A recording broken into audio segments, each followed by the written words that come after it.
how to change it and make it a better place, and the events that have helped shape their thoughts. And my guest this week is a man who has held some of the great offices of state. He's been in British politics for decades. He's famous for all sorts of things, for his interest in the inner cities, for being the man who challenged Margaret Thatcher and began the end of her period in office. And he is still active at the age of 85 in British politics, making speeches that go around the internet right now, campaigning for a reversal of the Brexit decision in the 2016 referendum. Lord Heseltine, thank you very much indeed for joining us. People on this programme often shy away from the phrase "change the world" because they think it's a grandiose phrase. But how important do you think it is to think big in politics? These are one of these sort of questions that have no answer and every answer. It depends on who you are, on what your attitudes are. There are people who by nature think outside the box, think big. There are others who are exactly the opposite. I mean, I found that when faced with a challenge, people very easily, and this is oversimplifying, divide into two categories. There are those who say, how do we fight our way out of this? How do we build? How do we attract more customers? How do we widen the horizons? And those who say, oh, it's all very difficult. We must be cautious, must be careful. In business, we must cut the back, tailor ourselves to the cloth. And there are those two different sorts of people. So it's no use saying to the instinctively cautious, think big, because that's not the way they approach things. Equally, it's quite difficult to say to those who take the big view, why don't you be more cautious? Did you always think big?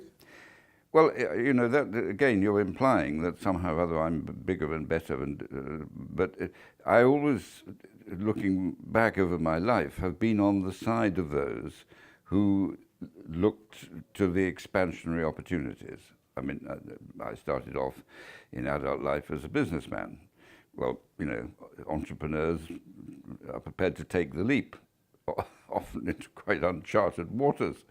And in politics, I've always taken the view that I had views. That's why I was in politics. And, you know, you've got to take a bit of a chance if you want to influence people. It's no use just sitting there and hoping the tide will wash your ideas up the beach. You made a speech in the House of Lords very recently about Brexit, warning of how future generations would view this decision and view the position of the Conservative Party. Do you feel this generation of politics is making a mess of things? Well, we are in a mess. I think it's very dangerous to sort of try and generalize to the whole generation of politics. There's some first-class people, wonderful people in the political arena, in the House of Commons, on both sides. There always are good people, and there always will be, in my view. But we're in a mess. And I think I know why we're in a mess. It's because the instinct of democracy is to look for change if there's a period of prolonged dissatisfaction. And there has been. It's all tied up with the collapse of 2008. You hear the same arguments on both sides of the Atlantic. I mean, President Trump is a classic example. It's no accident Nigel Farage was campaigning for President Trump. It was the same argument that, you know, I offer you a better future, I offer you a greater America, I offer you a more prosperous opportunity. We must have change. You hear the same argument in France or Germany or Italy, because for a protracted period of time, since 2008, we've been cutting back. We'd overspent. Everyone had overspent. The governments had overspent. The companies had overspent. Personal debt was too high.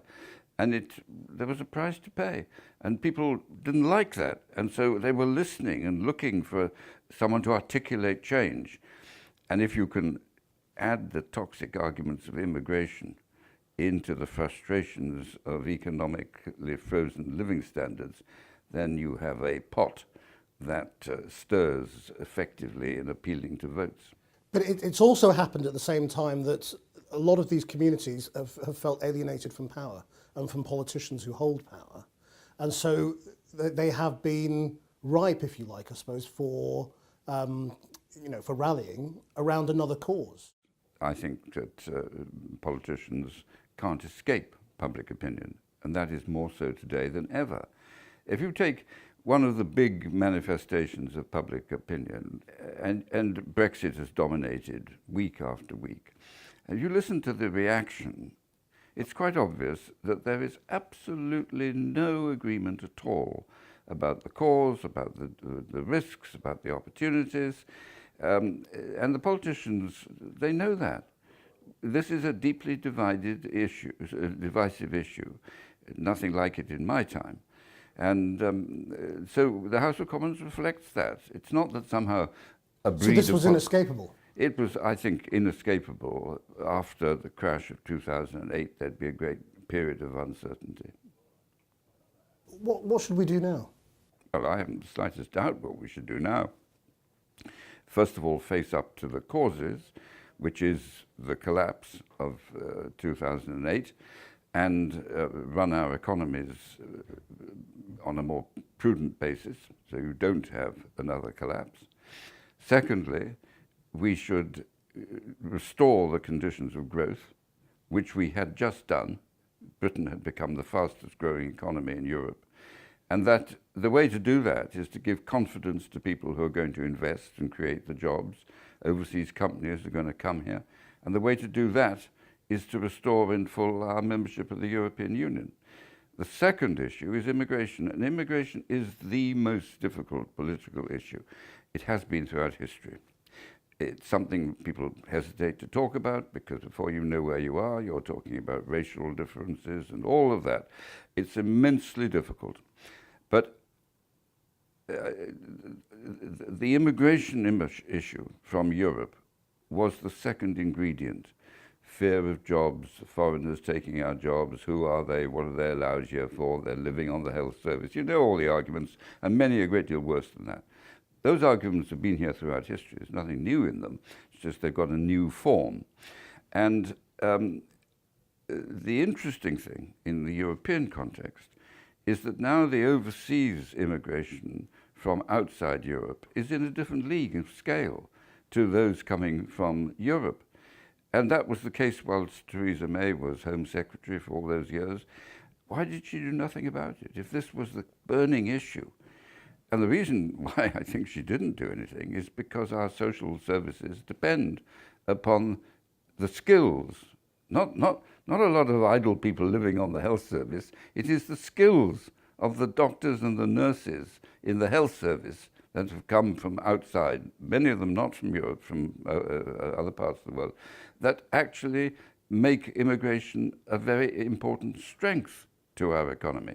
And the government didn't want to be put in a position where it was obviously controlling these numbers, creating shortages here, lengthening the queues, in a way that would have happened if immigration had been controlled in the way they wanted it to be. So what is the answer to tackling the immigration issue? Well, do you pander to it and say, we must control it? No. Well, you have to control it. The fact of the matter is immigration is not just an issue of today.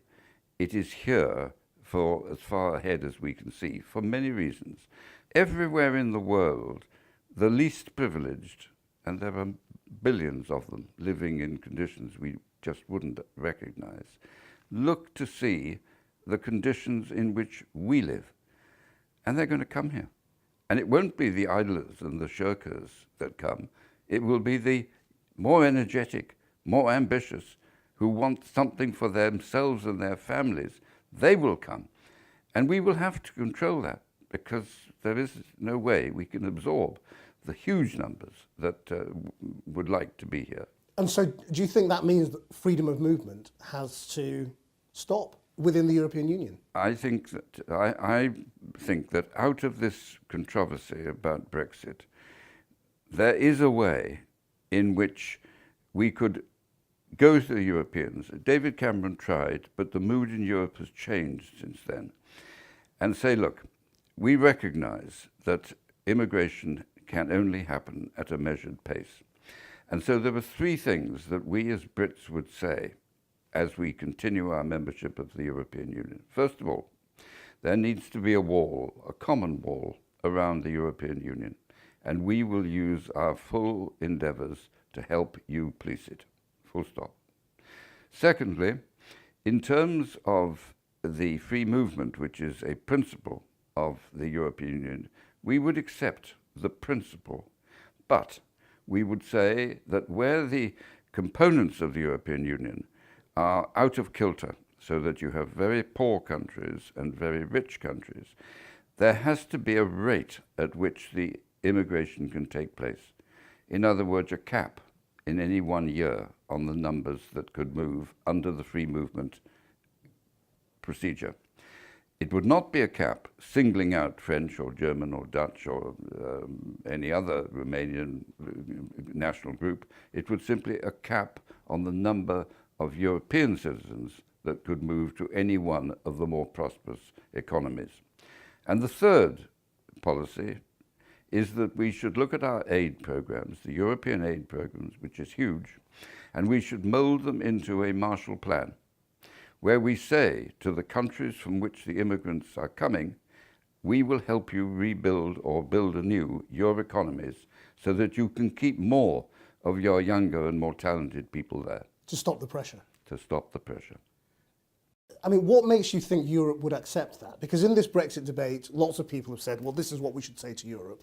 And it's been, people call it cakeism or fantasy politics or unicorns. I mean, what makes you think our European partners would accept your idea? I think that they've woken up in a way they hadn't when David Cameron tried 2 years ago. The problems, you see it everywhere. You see the growth of Le Pen, you see the AFG, you see the problems in Italy, you see the Dutch, you see the Hungarians and the Poles. You see these problems now are mainstream in Europe in a way they were not when David Cameron first tried. So I believe that they would listen. I think public opinion would make them listen. And that would be my approach. But the difference between the approach I've outlined and the one that is at the heart of our present position is that I want to build a peaceful, united, democratic, prosperous Europe. And so they would listen, because that's what they want, on behalf of the individual nation states. I mean, it's interesting that the first word you used there was peaceful. And I wonder whether that's because you're one of the few politicians still in active politics who remembers the war. It is an indelible fact of my memory. I looked at Piccadilly Circus the night the Second World War ended. I was there, I was 6, when I listened to Neville Chamberlain declare that we were at war with Germany. And so, of course, I know where the European movement came from. The European movement, today we hear it all from people saying, oh, it was all economics. It wasn't economics at all. It was the determination of a generation of men and women who had been conquered and vanquished and occupied the homes of the battlefields and the cemeteries of the wars, 3 in 3/4 of a century for France and Germany. It must never happen again. But hasn't the risk of war gone now? I mean, and Europe is a political and economic giant. And is there really a risk of a return to violence in Europe? Well, I personally think not.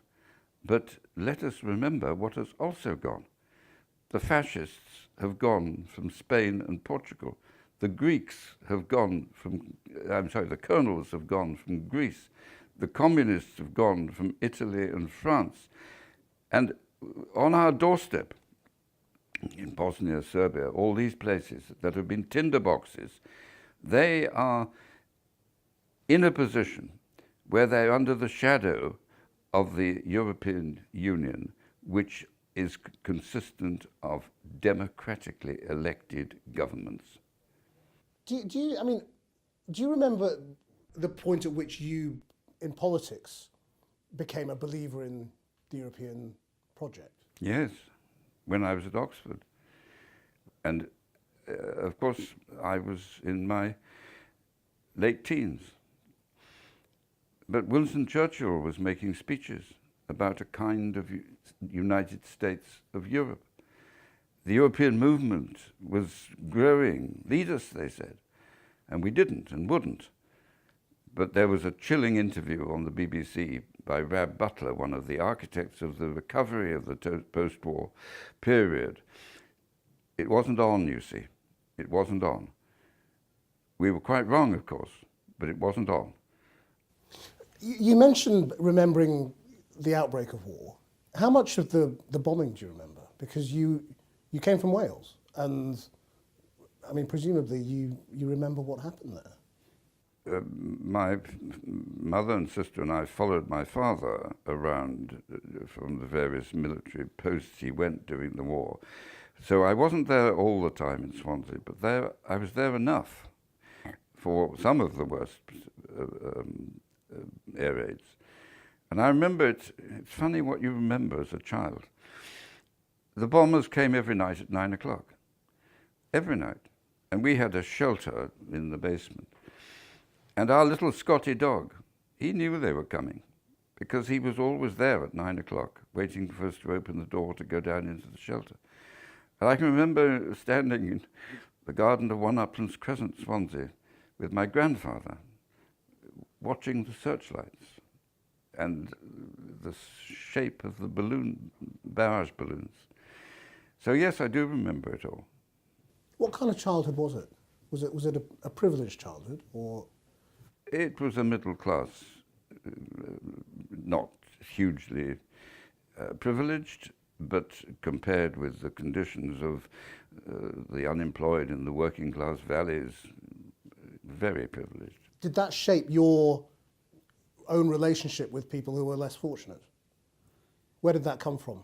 I think it has.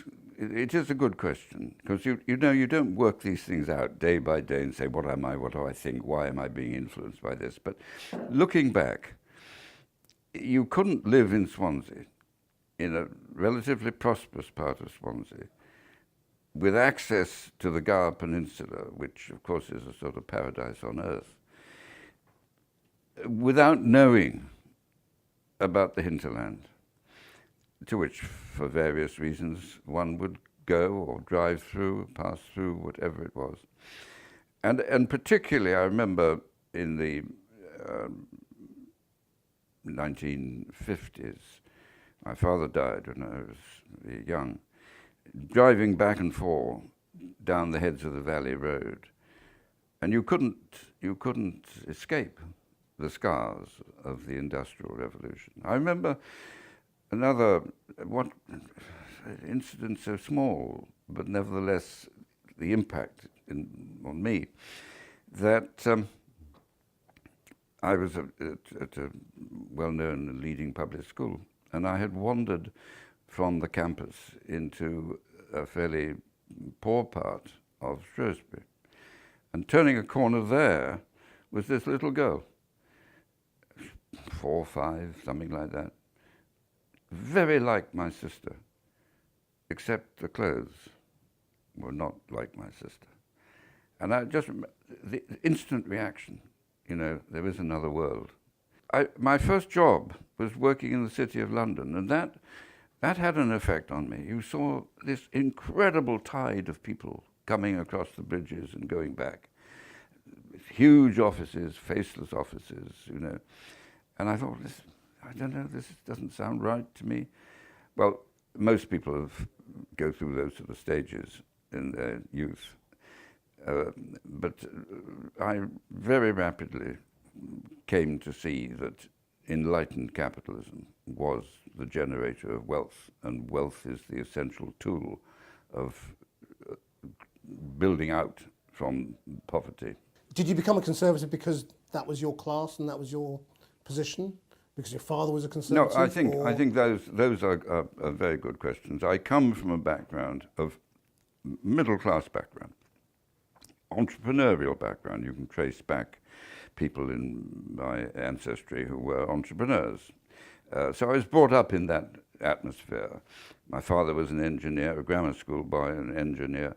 And so yes, I was brought up in a broadly conservative background. but You not made a political background. There were no real politics in my family, but we were natural conservative voters. You made a lot of money very quickly as a young man, didn't you, in property? How did that shape your view of politics? Because you then, later on in life, became a big proponent of the right to buy council Yes. housing. And I just wonder whether there was a relationship between those two things.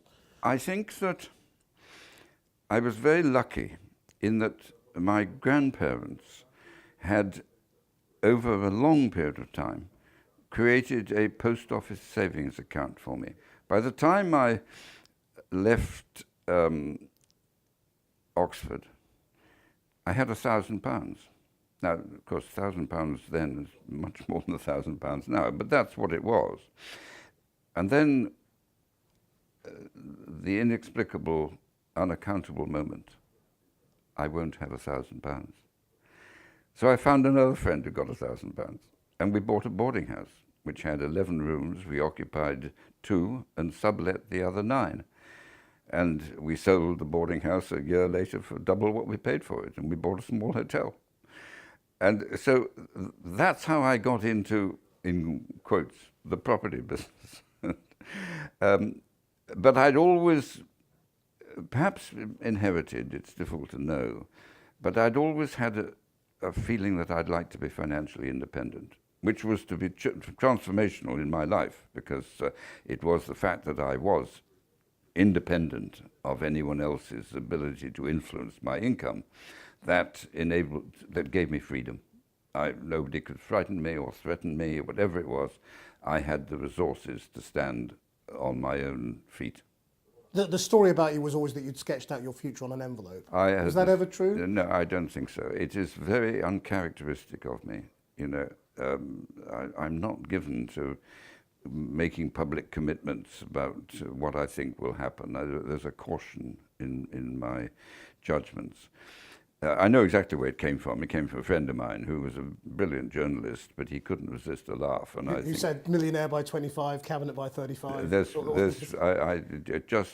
I just don't believe it ever happened. Well, let's go forward then to the Thatcher years, because you're then in power, and you're in the cabinet, and you were doing all sorts of interesting things. What did you see as your purpose in that stage as a cabinet minister, who was very involved in the cities and was responding to rioting in Liverpool in quite a different way to one you'd expect a Conservative cabinet minister to react? The job Margaret gave me was Environment Secretary. And Peter Shaw, the Labour outgoing Secretary of State, had taken a particular interest in the problems of Liverpool. I self-evidently had played no part in that decision of his. Civil servants said to me, "Would you like to continue this?" Secretary said. I said, "Yeah, why not?" 2 years later, they rioted. And I could have said, "Call the police. Yobs on the streets." But I felt a personal responsibility. This was a city I had personally associated myself with, done, I thought, a lot to help. Do you think that much has changed? Yeah, yes, it's unrecognizable. Now, if you say to me, to this generation, 30 years or whatever it is on, has it changed? I'll say, no, it's the same problem. They have no idea what it was like in 1981 when I was coping with this. I mean, everybody asked about their present situation defines it today. There is very little collective memory of what it was like 20, 30, 40, 50 years ago. We are incomparably a more prosperous society today than we were then. Poverty today is a different sort of poverty to what it was in the 1920s or 1930s. But politicians have to live with the real world, with today's world. So it's no use sort of saying you're better off than you were, or you're better off than your family, where your parents were. Cut any ice. And were you trying to change the world at that stage? Were you thinking in a very ambitious way? Well, no, I wasn't trying to change the world. I was trying to change Liverpool.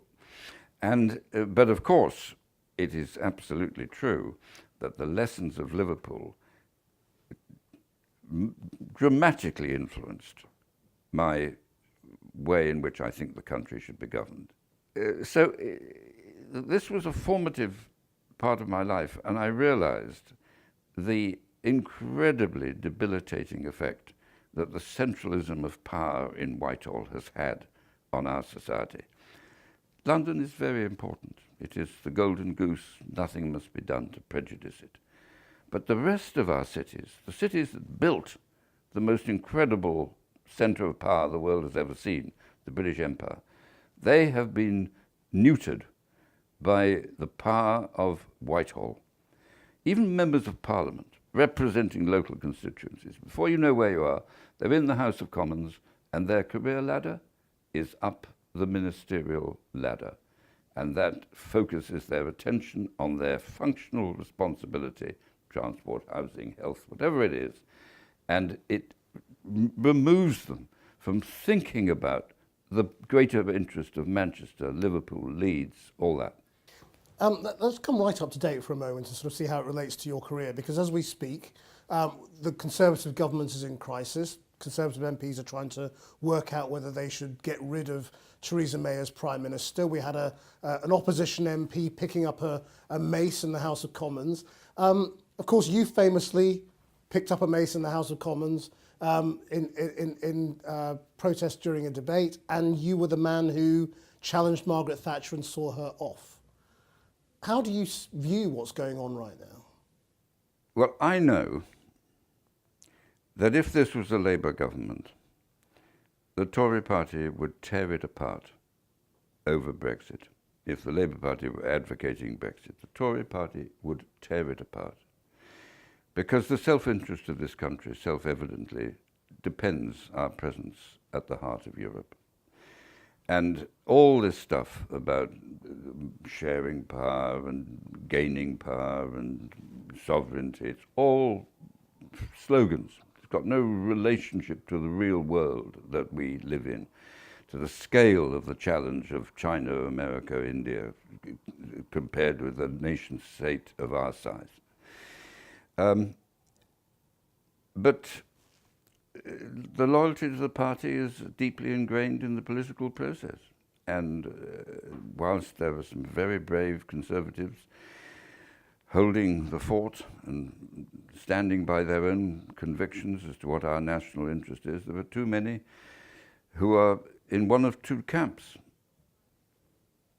Those who just said it's a quiet life, it's all we can do, the people have spoken and all that. And those who are the Brexiteers, who are driven by these obsessions of yesteryear, by the delusions of the role of a medium-sized economy and nation-state in tomorrow's world, ignorant of the wishes of the generations yet to come. It is appalling that 70% of our young people want to stay in Europe, and they're being ignored by the 70% of old people who want to leave. But how important is the Prime Minister's leadership here? Well, and the question of who is Prime Minister? What I was going to say, who is leading? I mean, this is the lady who told us in the referendum campaign our national self-interest was to be in the European Union. Now we're told it's to leave the European Union. There's no other way, no other deal. Well, I mean, frankly, I can't, seeking for modest language, this is someone who has flipped from one view to one that is quite inconsistent with it. But having been here before, I mean, you took the decision at some point in time that Margaret Thatcher had to go. How do politicians... Really, actually, it wasn't quite like that. All I know is I left Margaret Thatcher's government in 1986, and I was determined to keep myself in frontline politics, believing that whoever became the next leader would bring me back. That I believed. Secondly, I believed the poll tax was a political and moral mistake. Then Geoffrey Howe resigned. I knew nothing about that, although he was a very good friend of mine. I was amazed when it happened. But the words he used, it is now for others to determine. As I sat behind him listening to him, I thought, oh my God, the whole press will be onto me. I misunderstood his words. I'm now persuaded. When he said it'll be for others to decide, he was actually referring to the cabinet. And of course the cabinet did decide, because when I stood and I didn't get enough votes on the first round, her colleagues told her that she would lose if she went to the second round. That's why she went. Now, of course, I was an agent in this process. Let's not have any illusions about that. But it is not right to technically say, I got rid of her. No, but you stood, is what you're saying. So there was a moment where you said, right, it is now my duty to stand. And to, I think it wasn't quite what I said. It was really, do I say to the first journalist I meet, no, I'm not going to do it? Or do I say, there is no real option for me but to do it? And it was much closer to the second. I was quite happy to wait for Margaret to go. And if I had, I would almost certainly have become leader of the party. Indeed, there was a magic moment in my life when I left the chamber having listened to Geoffrey, and I came across an old friend who'd been Chief Whip Michael Jopling. And I said to him, and it reflects what I really felt at the time, Michael, what the hell do I do now? So what should Conservative MPs be thinking now? You know, how do they decide when it's the right time to get rid of Theresa May? Well, that's the problem they've got, because they can't decide who to get rid of her with. And that is the problem, because the candidates, and there are plenty of them, they're all over the press every day, none of them can see that they can win. So their best policy is not to fight until they can see an opening. And that's where we are, and that's her great strength. Can you see a possible Prime Minister in that pack? No, but I'm not asking you to name one. I'm just saying. I don't see. That's terrible, isn't it? That there isn't a possible Prime Minister in the cabinet. Well, there's one great problem I have, and it's why I was so certain in my answer, and that is there's not much point in changing the singer unless you change the song, and the sort of people posturing around are largely people who are Brexiteers. And some of them, of course, are Brexiteers because it suited their career to stay loyal. Whether they'd remain Brexiteers if they had the responsibility to implement it is an interesting question. I would begin to know. So do you think it would be better if this government fell? And was replaced by a different government with a different idea? Well, I don't think this government is going to fall. Myself, because the Tory party would have to vote for it, and I don't see them doing that. It will fall in the end because it's got a fixture of a 5-year period. But for your beliefs, I mean, difficult though it is as a Conservative, shouldn't you wish for a new government? Well, it depends what the new government's going to do. Well, if there's one that agrees with you. But that's where the problem is. Now, I think that at the moment I can't see that scenario. The only way I can see that happening is with another referendum, which of course is what I believe should happen. But that is more likely today to come from a splintering of party loyalties within the House of Commons than from an adherence to party loyalties. I mean, do we have time for the two main parties to be recaptured by the other sides when Brexit is imminent?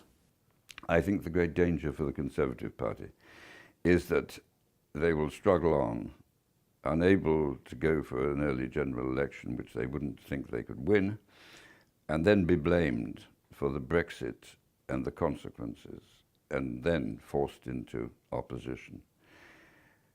That is the danger, that the Conservatives will be blamed for Brexit. What makes you think a second referendum would overturn the view of the first? Well, I think that